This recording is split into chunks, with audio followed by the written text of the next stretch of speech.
the match. I don't think it's going to really change. Might see the Lulu as well. The Evelyn goes out, so Lee Sin is going to be already in the minds of both Dexter and Cruiser. Yeah, the Draven ban getting drawn. I'm a Cutie Pie had a really solid Draven game yesterday. It was actually when Jinx and Lucian had been banned away from him. As soon as you push Cutie Pie up until a wall, he'll fight back. He doesn't want those assists. You want all the kills he gets the kills. The bloodthirsty player. I mean, he is the one who will go in KS, as we saw in our feature yesterday. Indeed. If Kiwi Kid doesn't get there first. Yeah. Steal it away even harder. Elise banned out as well. Still great steals coming from Elise despite whatever hit she took. And it is going to be the Kha'Zix pickup, and that was an insta-lock on Lee Sin for Dexter. And absolutely on Thresh. Yep. We've been talking a lot about the quality of the North American Thresh players. There's a little bit of discussion on Reddit whether just like, maybe it's just a problem with the champion. And it's like, well, you know, Thresh is a full utility, amazing support who can oftentimes do everything, and that is true. But I do not think that takes away from the mechanical complexity and the skill required to pull him out. The fact he's been out for a year, and now we're seeing these guys being good at that, just shows you the time investment these guys put into that champion to reach that skill level. Golden Glue returning to what he knows in the mid lane. Oriana once again.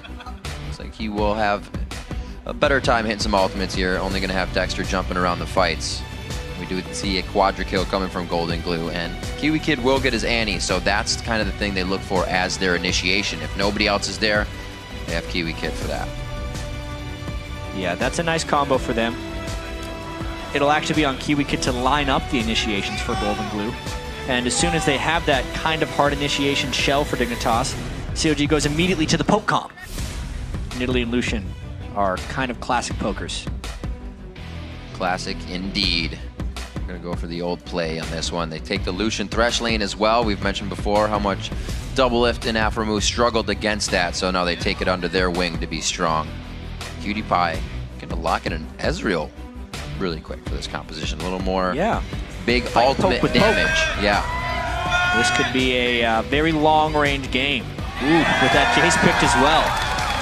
He's been loving it. Russian BF sword in that lane and then just gating everybody. I really enjoy watching Cruiser play his own champions. Yeah. He looks so much more comfortable when he is not forced onto Renekton and Shyvana. And I think he finds so much more success as well. Now it's on to see the end. He's probably just going to end up going with Shyvana. Or Trundle. Trundle would be a pretty good thing here because it synergizes better with the poke comp. He really only has about four competitive champions. Right.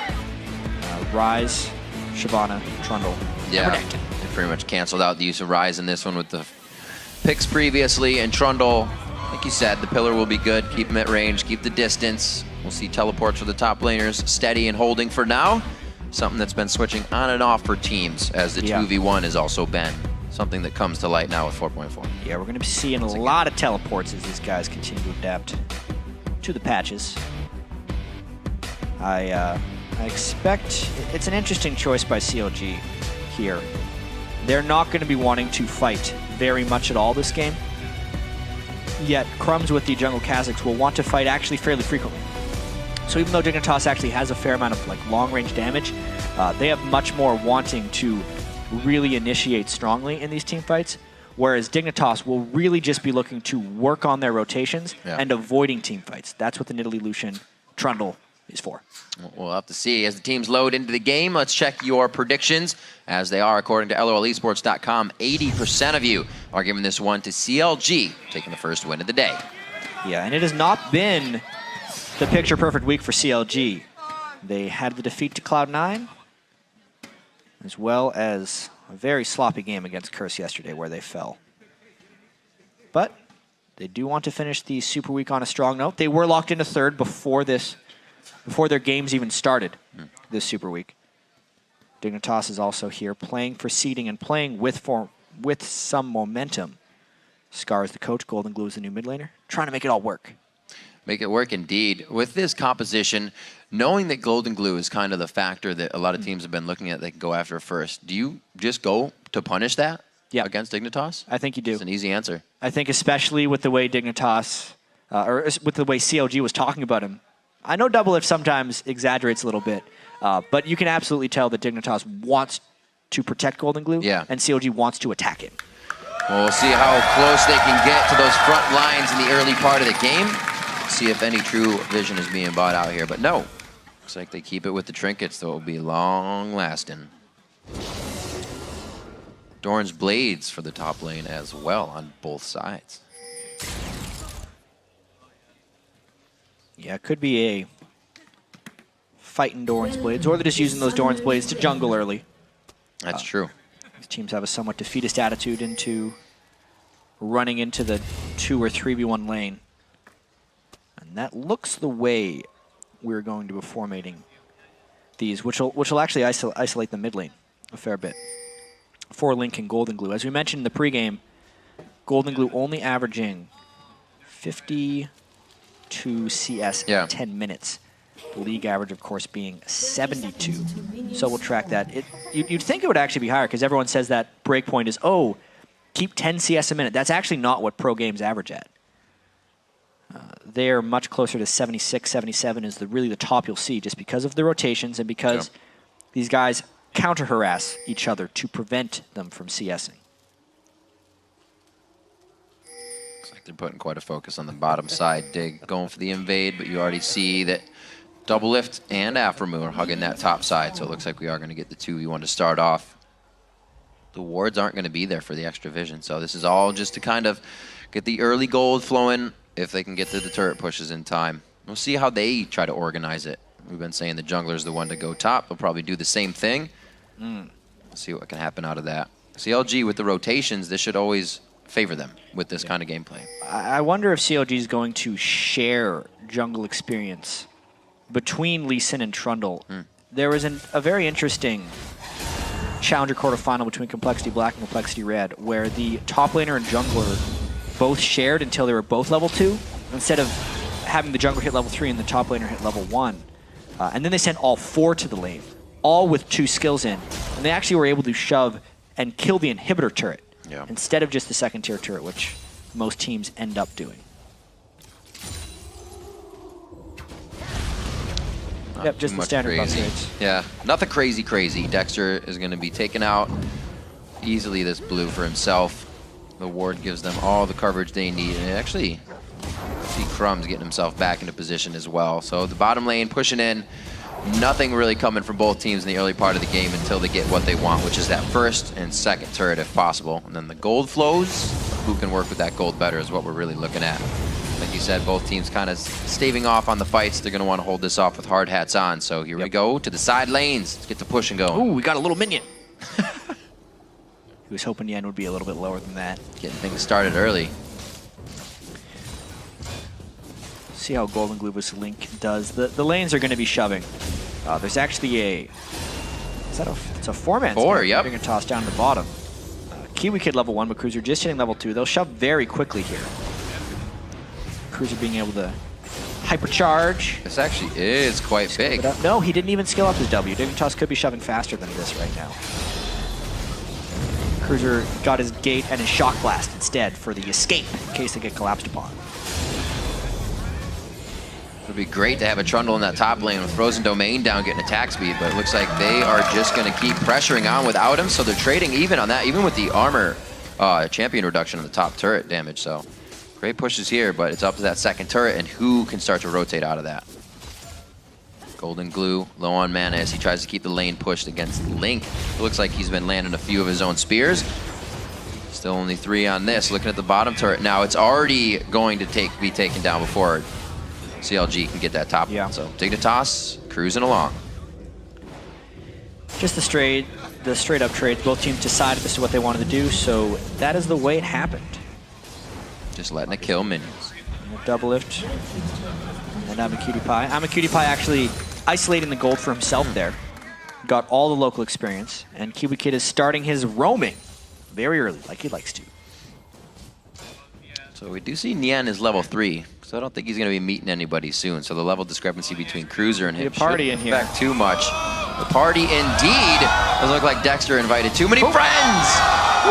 With some airmail there from Link on the backside, almost coming up with first blood as Counter Logic Gaming rotates everybody through the jungle of Dignitas instead of backing up to the second tier turret. Yeah, like we thought in Champs Select, this is a very rotation-heavy game for CLG. They're just practicing the crispness. There's a flash, burning another one. This is crazy. When we see other teams doing this right after that bottom second tier is taken, so is Dragon, but CLG has fast rotated from top lane, and now it's theirs. Preventing the Dragon play right there. It's very low levels right now, so the Dragon does a substantial amount of damage.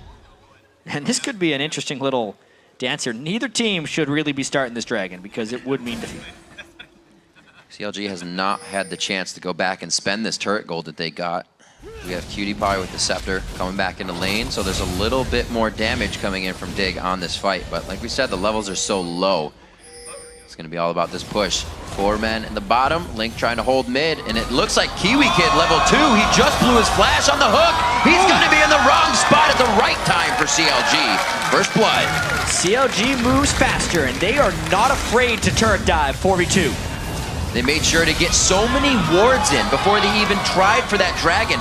Behind red buff is what got Kiwi Kid killed there, and they're still trying to put the pressure on. Cutie Pie needs to at least get in range for that experience, but he cannot. Golden Glue also getting pushed out of mid lane since nobody else is there to help him, and he eats one to the face from Link. Just destroys him, hits level 6 first, and just starts pouncing around. You don't usually see solo kills right there, but you could tell Golden Glue, with the flash being burned prior, and also going Ignite on Orianna. A lot of Orianna's go barrier, does not have the defensive capabilities to stop that one. CLG just starting pandemonium there. Nien also coming in for it. He knows Kiwi's too. He thought about that for a second, and then they just reassessed the fight and said, we are still on top of this one.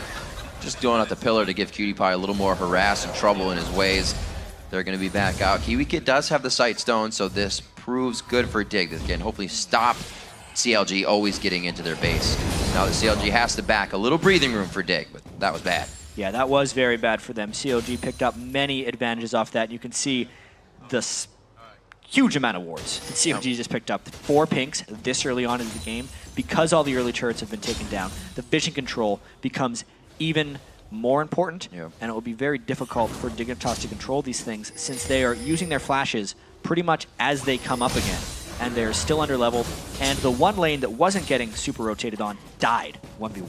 And CLG is almost getting advantages out of this since Dragon didn't take it down. They can pressure more. Dig may not even be able to formulate onto this, so CLG giving themselves more advantages from everything they've already done. There's a nice spear going over. Link's going to be pushing that mid lane back into Golden Glue.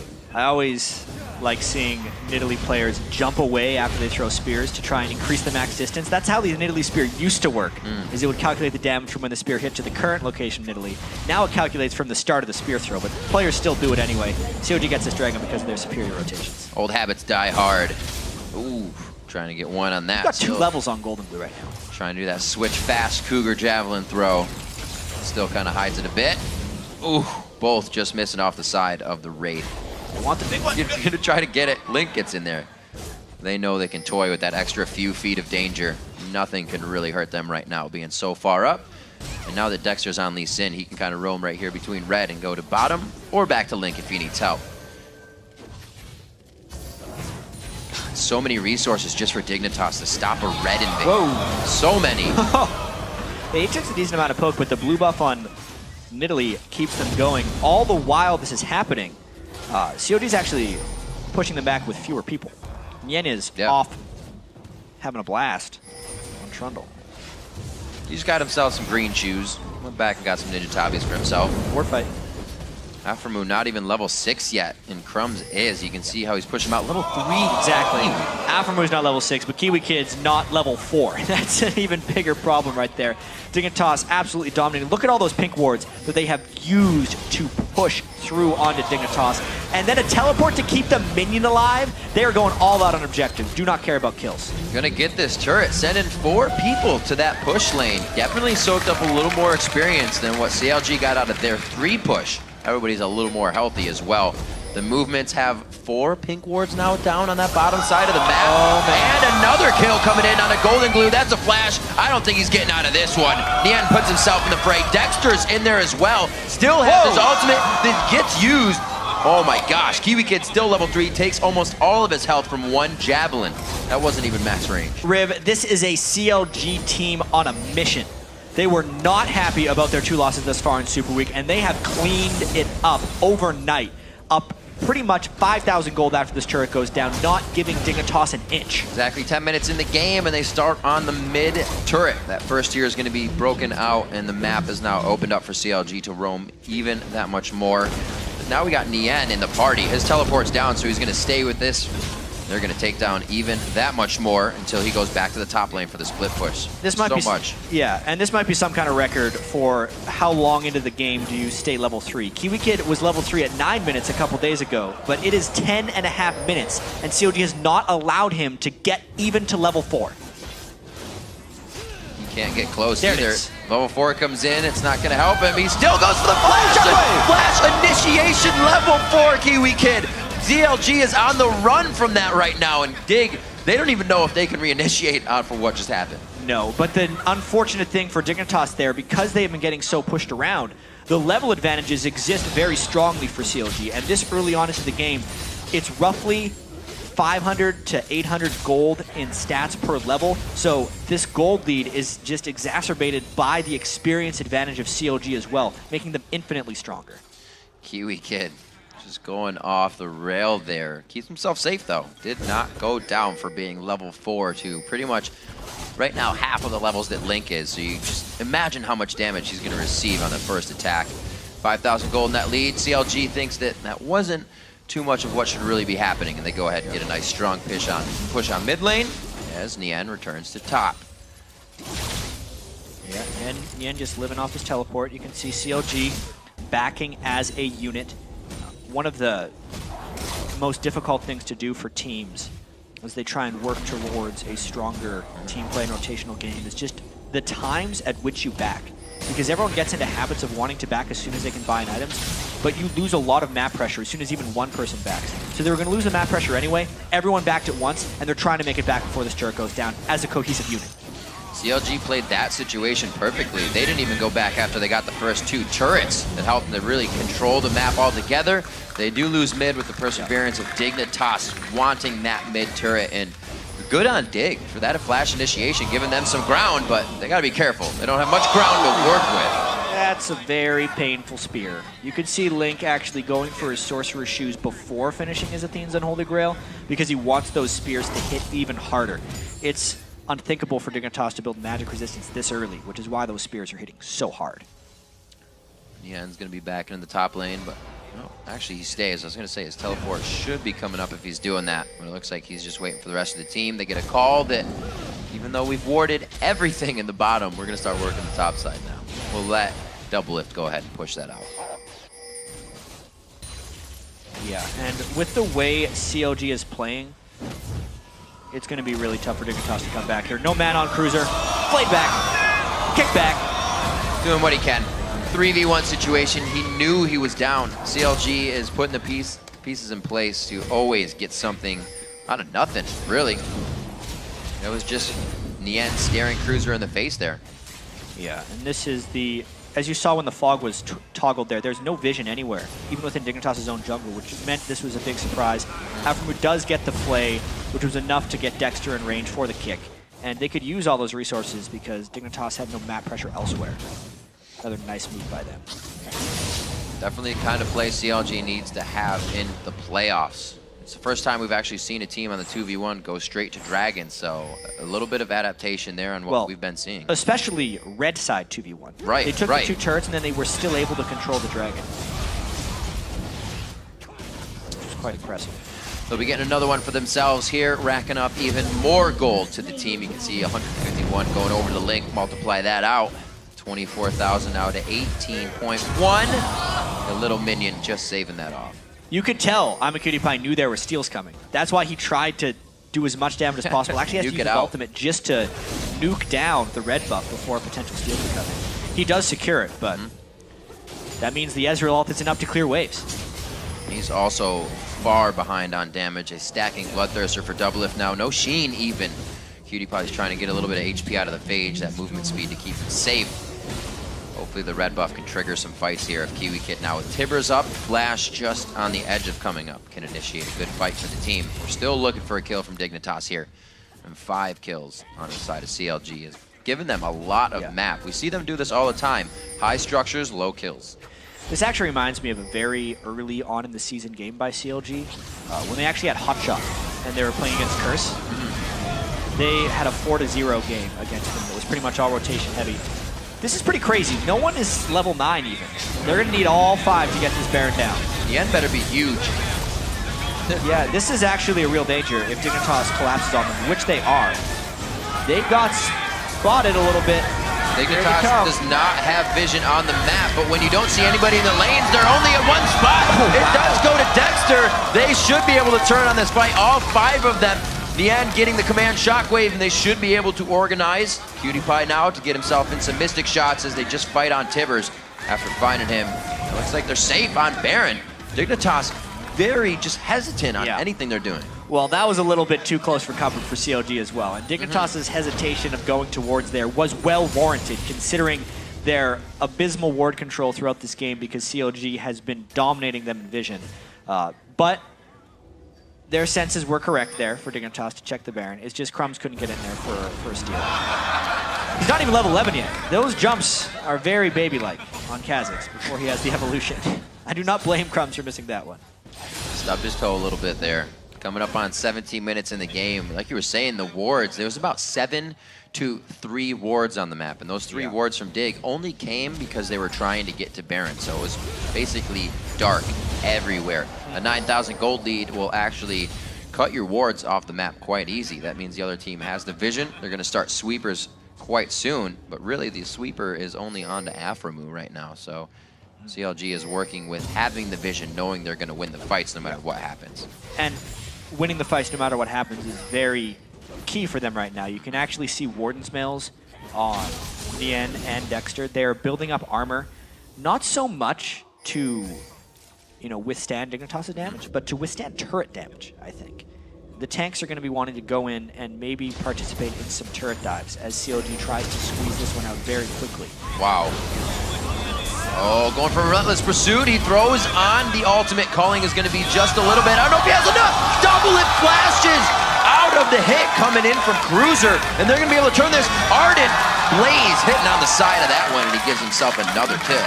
7-0, and the gold lead grows. There's the flash, forcing another one. This turret's going down. They do need that armor for turret dive in a little bit, chat. It's going to be another hit up. Nian's in the bottom lane. CLG is so far ahead this game. They're 1-3-1-ing. And now to the top lane after they don't even need to go for mid.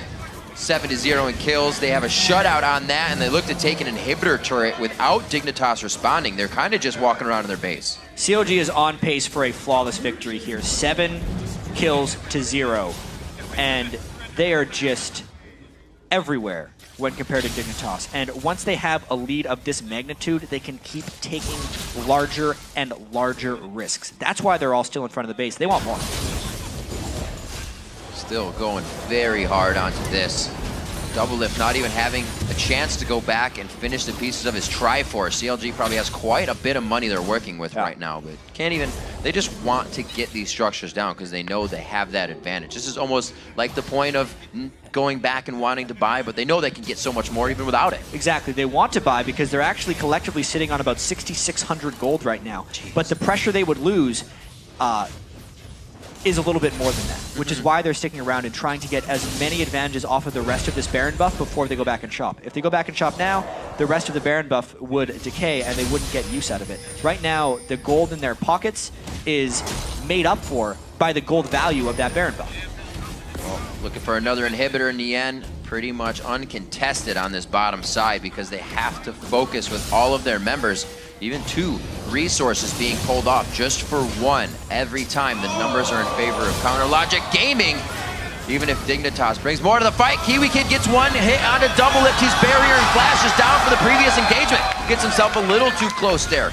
CLG is going to have to back off for a second, but all the meanwhile, inhibitor number 2 goes down. It did cost Doublelift his life because he burned his flash and barrier in the previous engagement, but look at this. The destruction continues. 9 turrets, and this could be the 3rd inhibitor sub 20 minutes. This could be grounds for a 20-minute surrender if Dignitas doesn't want to withstand this push.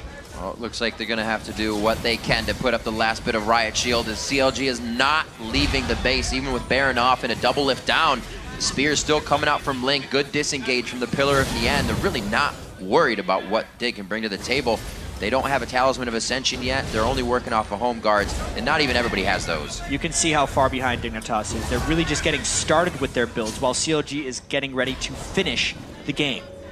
This back was just CLG putting a line of how far they were willing to push their limits here. They probably could have stuck around and then tried to push once the 3 waves of super minions arrived at the base, but because they were collectively sitting on about 8,000 gold, they decided to shop. The death cap is rather important at this point in the game. I mean, this is an 11,000 gold lead at 20 minutes. It's too much for Dignitas to realistically handle. CLG should just be able to push this in with 3 waves of super minions. And, I mean, just the super minions, even without CLG people there, is a full-time job for Dignitas to keep back right now, because they don't have the items required to clear these monstrous minions pushing into their base. CLG looking to end the game here. Fastest. Look at how hard it is for them to kill one. The auras work on each other for the super minions, so when there's 2 of them up, they are even stronger. And now when they all come together, these turrets are toast. Damage is already on to the Nexus. Dignitas doing the rest that they can as Cutie Pie takes just about all of his HP.